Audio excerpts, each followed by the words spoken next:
नमस्कार, आप देख रहे हैं सत्य हिंदी और मैं हूं आपके साथ कृति सिंह। आइए रुक करते हैं इस वक्त की बड़ी खबरों की ओर। अमेरिकी राष्ट्रपति डोनाल्ड ट्रंप ने भारत से अमेरिका को निर्यात होने वाली वस्तुओं पर 1 अगस्त से 25% टैरिफ और रूस से तेल व हथियार खरीदकर दंड लगाने की घोषणा कर दी है। ट्रंप ने भारत को मित्र बताया, लेकिन आरोप लगाया कि भारत के टैरिफ दुनिया में सबसे ज्यादा हैं और गैर मौद्रिक अवरोध भी भारी हैं। जवाब में भारत सरकार ने कहा कि वो इस फैसले के प्रभावों का अध्ययन कर रही है और राष्ट्रीय हित की रक्षा के लिए सभी जरूरी कदम उठाएगी। वाणिज्य मंत्रालय ने कहा कि भारत एक निष्पक्ष और संतुलित व्यापार समझौते के लिए प्रतिबद्ध है। फरवरी 2025 से दोनों देशों के बीच व्यापार समझौते पर बातचीत चल रही थी, लेकिन ट्रंप की अचानक घोषणा से वार्ता को झटका लग सकता है। सरकार ने एमएसएमई और किसानों के हित सुरक्षित रखने की बात भी दोहराई है। अमेरिकी राष्ट्रपति डोनाल्ड ट्रंप ने कहा है कि अमेरिका और पाकिस्तान ने एक तेल विकास समझौता किया है, जिसके तहत दोनों देश मिलकर पाकिस्तान के विशाल तेल भंडारों को विकसित करेंगे। ट्रंप ने social media platform truth social पर बताया कि अब एक तेल कंपनी के चयन की प्रक्रिया चल रही है। उन्होंने मजाक में कहा कि शायद पाकिस्तान एक दिन भारत को तेल बेचे। ट्रंप की ये टिप्पणी भारत से आने वाले सामानों पर 25% टैरिफ और रूस से तेल खरीदने का जुर्माना लगाने की घोषणा के कुछ घंटे बाद आई है। इस बीच पाकिस्तान ने अमेरिका की डिजिटल कंपनियों पर 5% कर छूट दी है, जिसे सद्भावना कदम माना जा रहा है। वित्त मंत्री औरंगजेब इस समय वॉशिंगटन में व्यापार वार्ता में लगे हैं। दोनों देश व्यापार समझौते के करीब हैं। अमेरिकी राष्ट्रपति डोनाल्ड ट्रंप ने कहा है कि भारत के साथ व्यापार समझौते को लेकर वे आशावादी हैं, लेकिन ब्रिक्स देशों द्वारा अमेरिकी डॉलर पर हमले की चिंता लेकर के जताई गई है। ट्रंप ने पीएम मोदी को अपना दोस्त तो बताया और कहा कि वे निष्पक्ष व्यापार के लिए काम कर रहे हैं। उन्होंने भारत पर 25% टैरिफ लगाने और रूस से तेल खरीदने पर अतिरिक्त दंड की बात दोहराई। ट्रंप ने दक्षिण कोरिया और अन्य देशों के साथ भी टैरिफ वार्ता जारी रखने का जिक्र किया। साथ ही उन्होंने पाकिस्तान के साथ तेल साझेदारी का उल्लेख किया और मजाक में कहा कि शायद वे भारत को तेल बेचें।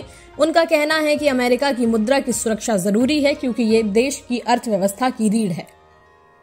व्हाइट हाउस के आर्थिक सलाहकार केविन हैसेट ने कहा है कि राष्ट्रपति डोनाल्ड ट्रंप भारत के साथ ट्रेड डील की धीमी प्रगति से निराश हैं। उन्होंने बताया कि ट्रंप को उम्मीद है कि भारत पर लगाया गया 25% टैरिफ हालात सुधारने में मदद करेगा। हैसेट ने कहा कि भारत का बाजार अमेरिकी सामान के लिए लगभग बंद रहा है, जबकि अमेरिका ने भारत को पूरी तरह से खुला बाजार दिया है। बुधवार को ट्रंप ने भारत से आने वाले सभी उत्पादों पर 25% टैरिफ और रूस से तेल व हथियार खरीदने पर अतिरिक्त शुल्क लगाने की घोषणा की। हैसेट के मुताबिक अब भारत को अमेरिकी बाजार में टिके रहने के लिए अपने उत्पादों की कीमतें घटानी होंगी। उन्होंने ये भी कहा कि भारत अपने व्यापार नीतियों पर दोबारा सोच सकता है। अमेरिका के राष्ट्रपति डोनाल्ड ट्रंप ने बताया कि अमेरिका और दक्षिण कोरिया के बीच ट्रेड डील पूरी तरह से तय हो गई है। इसके तहत दक्षिण कोरिया से आने वाले सामानों पर 15% टैरिफ लगेगा। ट्रंप ने सोशल मीडिया पर इस खबर को साझा किया। दक्षिण कोरिया के राष्ट्रपति ली जे म्यांग ने कहा कि ये समझौता उनके देश को दूसरे देशों के मुकाबले बेहतर स्थिति में रखेगा। ये डील 1 अगस्त की अमेरिका की समय सीमा से ठीक पहले हुई है, जिसके तहत बिना डील के देशों पर टैरिफ बढ़कर 25% हो सकता था। ट्रंप ने भारत पर भी 25% टैरिफ लगाने की धमकी दी है, खासकर रूस से तेल और हथियार खरीदने को लेकर। इससे दोनों देशों के बीच व्यापार को लेकर तनाव बढ़ा हुआ है। रूस के कामचटका प्रायद्वीप में बुधवार को 8.8 तीव्रता का शक्तिशाली भूकंप आया, जो 1952 के बाद सबसे बड़ा है।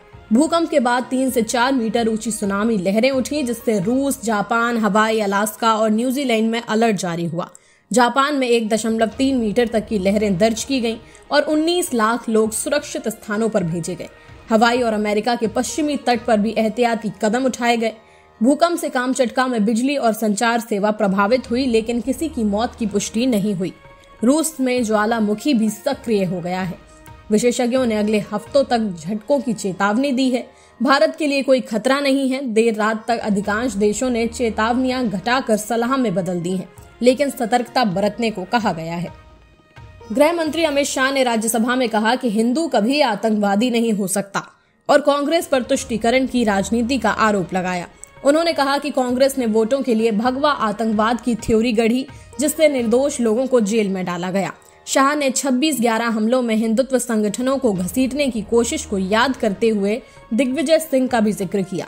उन्होंने कहा कि पहले केवल डोजियर भेजे जाते थे, लेकिन मोदी सरकार ने सर्जिकल स्ट्राइक और हवाई हमलों से जवाब दिया। ऑपरेशन महादेव और सिंदूर का जिक्र करते हुए शाह बोले कि अब आतंकियों में डर है। कश्मीर पर उन्होंने कहा कि अब वहां के युवा बंदूक नहीं उठा रहे और चुनाव निष्पक्ष हो रहे हैं। शाह ने दोहराया कि आतंकवाद उन्मूलन की कगार पर है और जल्द ही खत्म हो जाएगा। 2008 में महाराष्ट्र के मालेगांव में हुए बम धमाके के 17 साल बाद आज 31 जुलाई 2025 मुंबई की NIA कोर्ट इस बहुचर्चित केस में फैसला सुनाएगी। इस धमाके में 6 लोगों की मौत और 100 से ज्यादा घायल हुए थे। धमाका एक मोटरसाइकिल में लगे बम से हुआ था। केस में बीजेपी की पूर्व सांसद साध्वी प्रज्ञा ठाकुर और लेफ्टिनेंट कर्नल पुरोहित समेत 7 लोग आरोपी हैं। सभी को आज कोर्ट में मौजूद रहने को कहा गया है। पहले ATS ने मुस्लिम युवकों को आरोपी बनाया था, लेकिन बाद में जांच हिंदू कट्टरपंथी संगठनों की ओर मुड़ गई। केस में साजिश, हत्या और UAPA के तहत आरोप लगे हैं।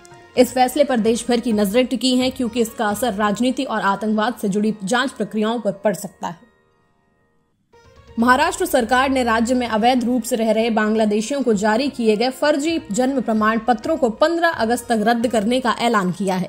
राजस्व मंत्री चंद्रशेखर बावनकुले ने बताया कि अब तक 42,000 से ज्यादा फर्जी मामले सामने आ चुके हैं और जांच जारी है।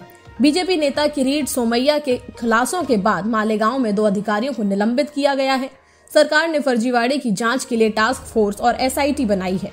नए नियमों के तहत जन्म प्रमाण पत्र जारी करने में अब 3 स्तर की जांच और 17 बिंदुओं की पुष्टि जरूरी होगी। दोषियों पर आपराधिक कार्यवाही होगी। इस बीच कांग्रेस ने 387 सदस्यीय नई समिति बनाई है, जिसमें OBC, मुस्लिम, आदिवासी और दलित समुदायों को भरपूर प्रतिनिधित्व मिलेगा।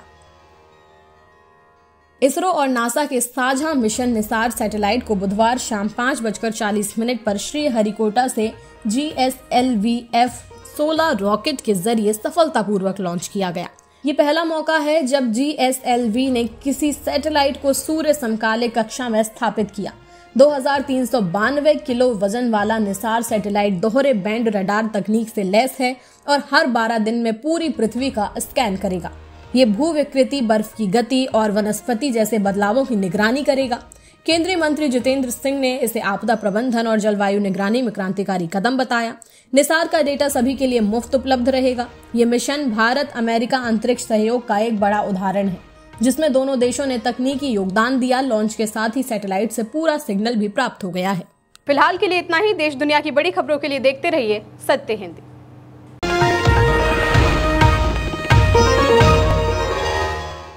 Copyright disclaimer under Section 107 of the Copyright Act 1976. Allowance is made for fair use for purposes such as criticism, comment, news reporting, scholarship, and research.